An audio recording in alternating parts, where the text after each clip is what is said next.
할렐루야. 오늘도 이 자리에 오신 여러분들을 주님의 이름으로 축복합니다.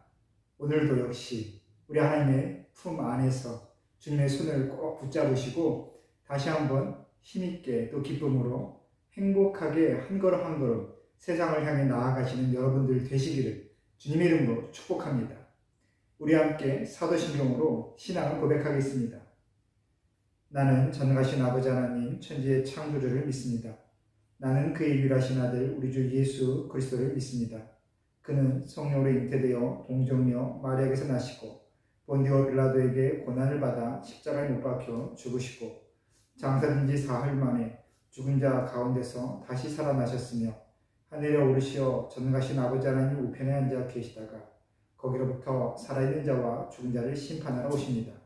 나는 성령을 믿으며 거룩한 공교회와 성도의 교제와 죄를 용서받는 것과 몸의 부활과 영생을 믿습니다. 아멘. 오늘 우리에게 주신 하나님의 말씀은 사무엘상 12장 1절부터 15절까지의 말씀입니다. 우리 이 시간에는 1절에서 5절까지 함께 읽고 그리고 13절부터 15절까지 함께 읽겠습니다. 우리 말씀을 좀 나누어서 함께 보시겠습니다. 사무엘이 온 이스라엘에게 이르되 보라 너희가 내게 한 말을 내가 다 듣고 너희 위에 왕을 세웠더니 이제 왕이 너희 앞에 출입하느니라. 보라 나는 늙어 머리가 휘었고 내 아들들도 너희와 함께 있느니라. 내가 어려서부터 오늘날까지 너희 앞에 출입하였거니와 내가 여기 있나니 여호와 앞과 그 기름 부음을 받은 자 앞에서 내게 대하여 증거하라. 내가 네 소를 취하였느냐 네 나귀를 취하였느냐 누구를 속였느냐 누구를 압제하였느냐 내 눈을 흐리게 하는 뇌물을 네 손에서 취하였느냐 그리하였으면 내가 그것을 너희에게 갚으리라. 그들이 가로되 당신이 우리를 속이지 아니하였고 압제하지 아니하였고 네 손에서 아무것도 취한 것이 없나이다. 사무엘이 백성에게 이르되 너희가 내 손에서 아무것도 찾아낸 것이 없음을 여호와께서 너희에게 대하여 증거하시며 그 기름 부음을 받은 자도 오늘날 증거하느니라. 그들이 가로되 그가 증거하시나이다. 13절입니다. 이제 너희의 구한 왕 너희의 택한 왕을 보라. 여호와께서 너희 위에 왕을 세우셨느니라. 너희가 만일 여호와를 경외하여 그를 섬기며 그 목소리를 듣고 여호와의 명령을 거역하지 아니하며 또 너희와 너희를 다스리는 왕이 너희 하나님 여호와를 쫓으면 좋으니라마는 너희가 만일 여호와의 목소리를 듣지 아니하고 여호와의 명령을 거역하면 여호와의 손이 너희의 열조를 치신 것 같이 너희를 치실 것이라. 아멘. 할렐루야. 오늘도 하나님의 말씀이 저와 여러분의 마음을 따스하게 만지시기를 소망합니다. 오늘 사무엘은 하나님께서 너희에게 언제나 동일하신 분이시라는 것을 되새겨주고 있습니다. 그러면서 먼저 자신의 삶 속에서 함께 하신 하나님의 은혜를 고백하지요. 그리고 그 은혜 가운데 살았던 자신의 삶을 당당하게 사무엘은 이야기합니다. 하나님의 사랑이, 하나님의 살아계심을 사람들에게 증거할 수 있는 가장 강력하고 확실한 것은 바로 그 삶의 증거입니다. 일상의 모습인 것이지요. 그래서 사무엘은 자신의 삶 속에서 하나님과 사람들 앞에 정직하지 못할 때가 있었는가? 라고 사람들에게 먼저 물어봅니다. 그리고 많은 이들이 사무엘을 인정하지요. 요즘 시대는 교회에 대한 불신이 아주 팽배한 시대입니다. 그리고 한인 교회인 또 우리 교회 안에서도 많은 이들이 한국 교회에 대한 상처와 또 불신을 가지고 우리 교회 안에도 그런 분들이 계심을 알고 있습니다. 그래서 저도 목사로서 다양한 은사가 서로 조화롭지 못하여 미숙함 교회 안에서 드러날 수 있지만 그래도 단 하나, 하나님과 사람들 앞에 정직하게 살아가야 된다라는 것만은 확실히 지키고 또 말하고자 합니다. 모든 것은 투명하게 한 번도 정말 개인적인 어떠한 이익이나 또한 어떠한 유혹 가운데 교회를 수단으로 이용한 적은 한 번도 없었음을 또 감히 말씀드리지요. 그리고 정말 그래서는 안 되지요. 그리고 또한 너무나 감사한 것은 우리 교회 모든 교인, 우리 교회 가족 모두가 교회를 또 공동체를 믿음의 이웃을 수단과 방법으로 여기지 않고 정말 믿음 안에서 사랑으로 교제하는 것에 만족하고 있음에 다시 한번 감사하게 됩니다. 그 무엇보다 우리 교회는 화목함이 장점이지요. 물론 어떤 분은 그러시더라고요. 제가 너무 진지해서 교회가 가끔 너무 멈춰진 것 같다고. 제가 좀 더 밝아지도록 노력하겠습니다. 하지만 오늘 사무엘을 통해서 우리가 다시 한번 보게 되는 것은 그 정직함은 삶의 그 역사 가운데, 삶의 흔적 가운데 분명히 남는다라는 겁니다. 사소해 보여도 말이죠. 사람의 삶은 감출 수가 없고 자신이 판단할 수 있는 것이 아닙니다. 왜냐하면 자신의 가치관, 자신의 이익, 자신의 성향에 따라 개인의 삶의 다양성은 얼마든지 포용될 수 있습니다. 하지만 이것이 사회의 객관적인 모습으로 어떠한 기준으로 보여지기 위해서는 가장 확실하게 누구에게나 적용될 수 있는 기준이 있어야 되죠. 그것이 바로 우리 신앙의 측면에서는 바로 정직함입니다. 그러면서 사무엘은 하나님의 영에 감동된 자신이 정직하였다라는 것을 먼저 밝히고 그 이유는 하나님께서 정직하시기 때문이다라고 하나님의 속성, 하나님의 성품을 그렇게 본인의 삶을 통해서 사람들에게 증거하고 있습니다. 누군가 우리에게 하나님의 사랑을 보이라, 교회가 말하는 하나님의 사랑이 무엇인가 라고 물어본다면 사실 말로 설명하기는 어려운 것입니다. 다만 와서 보라 라고 이야기하는 것이 최고의 정답이겠지요. 그리고 결국 그 책임은 저와 여러분이 지는 겁니다. 사랑을 보여주는 것이죠. 여러분, 사랑이 무엇일까요? 누군가 나에게 도움을 청했을 때, 누군가 나에게 어렵다라고 이야기하고 도와달라고 얘기했을 때 그때 내가 그 요청에 응답하는 것이 꼭 사랑은 아니다라고 생각됩니다. 사랑은 무엇일까요? 한 영혼, 한 사람을 주목하면서 그 사람이 온전하게 설 수 있도록 그 사람이 표현하기 전에 또한 그 사람이 힘들어지기 전에 먼저 살펴주고 배려하고 격려할 수 있는 것. 그래서 그 사람이 자신의 삶에 은혜가 충만히 머물러 있음을 체험하게 만드는 것. 그것이 바로 믿음이 가진 그 사랑의 표현이 아닌가 싶습니다. 교회에서의 사랑은 바로 그것이죠. 세상에서의 사랑은 도움을 주는 것이라면 교회에서의 사랑은 말하지 않아도 줄 수 있는 것입니다. 그리고 주고 나서 후회하지 않는 것이죠. 왜냐하면 그 주고 나서의 그 응답은 하나님께서 하시기 때문에 그렇습니다.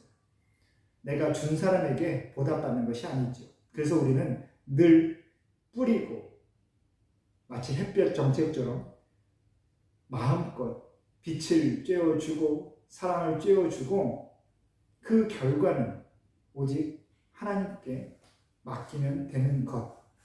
그것을 기억하는 것이 바로 믿음입니다. 그래서 사무엘은 하나님의 그 정직하심을, 변함없으심을 역사를 통해서 백성들에게 설명해 줍니다. 이해시켜 주지요. 조상들의 삶의 역사를 통해서 말입니다. 인간의 삶의 역사는 늘 반복되고 있습니다. 구약의 그 삶의 역사, 신약의 삶의 역사, 또한 우리 모든 한 개인, 한 명 한 명의 그 삶의 역사는 늘 반복이죠. 하나님과 친밀해졌다가 또 세상의 여러 유혹과 미혹, 주일에 말씀드린 악한 영이 우리로 하여금 하나님께서 하신 일들을 보지 못하게 만들고 내 삶에서 들리는 하나님의 음성을 듣지 못하게 만들 때에 우리는 다시 하나님과 멀어지게 됩니다. 하나님과 멀어짐으로 인해 파생되는 여러 가지 문제들, 삶의 여러 가지 부정한 것들, 삶이 어려워지는 또 내 개인이 피폐해지는 그 경험이 또 진행되다가 그것에 대한 그 갈급함, 간절함이 다시 나오며 하나님을 찾아 다시 하나님과 친밀해지는 그 과정을 겪게 되는 것. 그리고 다시 또 세상 가운데 모든 게 좀 편안해지면 다시 세상 가운데 눈을 돌리고 욕심이, 탐욕이 생기며 다시 하나님과 멀어지고 또 가까워지고 계속해서 이 반복의 삶이 구약과 신약 또 이 시대의 우리의 삶이다라고 말할 수 있습니다. 그러면서 오늘 사무엘은 그 반복된 역사 가운데 너희가 잊지 말아야 될 것은 너희의 삶의 근거는 늘 하나님께로부터 시작된다는 것을 잊지 말아라 라고 말하고 있습니다. 이것을 말하기 위하여 지금 12장 1절부터 5절까지 자신의 삶을 이야기한 것이죠. 본인의 삶의 상황 가운데 흔들리지 않고 다른 사람에게 탐욕을 부리지 않고 그렇게 살아올 수 있었던 것은 변함없이 하나님께서 그 삶의 기반을 책임져 주셨기 때문이다라는 겁니다. 사람의 눈으로 보기에는 너무 보잘것없어 보일 때도 있고 다른 사람과 비교해서 저 정도로 하나님 앞에 나아갔는데 저거밖에 못 봤나라고 싶을 수도 있겠지만 결국 하나님께서는 그 한 명 한 명에게 그 족한 은혜대로 그 삶을 허락해 주신다는 겁니다. 그러면서 사무엘은 그 확신을 그래서 이야기하죠. 이스라엘 백성들이 왕을 요구하는 것, 내가 살아가는 내 삶 속에서 내가 확실하게 붙잡을 수 있는, 내가 확실하게 도움을 받을 수 있는 그 대상을 하나님 앞에 요청하는 것이죠. 강한 힘을 가진 사람, 권력을 가진 사람, 내가 걱정할 때에 내가 할 수 없는 것을 저 사람이 대신 이루어 줄 수 있다라는 그 마음의 평안을 줄 수 있는 그 현실적인 그 근거를 달라라고 하나님께 요구하는 것이 바로 왕을 요구하는 겁니다. 근데 저 여러분도 동일합니다. 돈과 명예, 너무 그렇게 단순하게 말할 수 없죠. 자녀들의 삶, 또 우리 가정들의 모든 삶의 그 면면들, 내가 내 삶이 흔들리지 않을 것이라는 그 확신을 얻을 만한 이 땅에서의 결과가 내가 최종적으로 원하는 것이라는 것. 우리 모두의 삶의 목표가 그런 것이다 라고 우리는 그렇게 이해하고 받아들이는 시대를 살고 있습니다. 하지만 오늘 사무엘은 분명히 다시 한번 짚어주죠. 그 모든 것이 그 삶의 기반, 현실적인 그 삶의 중심이 너에게 오더라도 결국 그것을 주시고 유지하시고 이끌어 가시는 분은 역시 하나님이시다라는 겁니다. 하나님의 손이 미치지 않는 것은 없다. 너희가 현실 가운데, 일상 가운데 너희의 마음을 의지하고 너희가 힘을 얻을 만한 어떠한 기반을 얻게 되더라도 결국 하나님을 떠나면 그 모든 것이 흔들려 버리게 된다. 왜냐하면 너희의 조상들, 우리의 선조들, 또 인간의 역사를 살펴볼 때에 강한 힘을 얻었다라고 해서 그 영화로움이 수백 년, 수천 년을 가지 못했고 결국 무너졌고 또한 모두가 원하는 그러한 풍요를 누릴 그때도 그 풍요가 얼마 가지 못했다는 것. 결국 하나님을 떠나서는 인간의 삶의 역사가, 우리의 삶이 영원할 수 없다는 것을 사무엘은 분명히 기억하라라고 일러주고 있습니다. 그리고 그 모든 말씀은 저와 여러분, 바로 이 시대에도 동일하게 적용되는 말씀이지요. 여러분, 하나님께서는 정직하십니다. 그래서 우리의 정직함으로 하나님께서 나에게 정직하게 행하시는 그 일을 우리는 경험할 수 있습니다. 내가 정직할 때. 그리고 하나님은 변함없으시죠.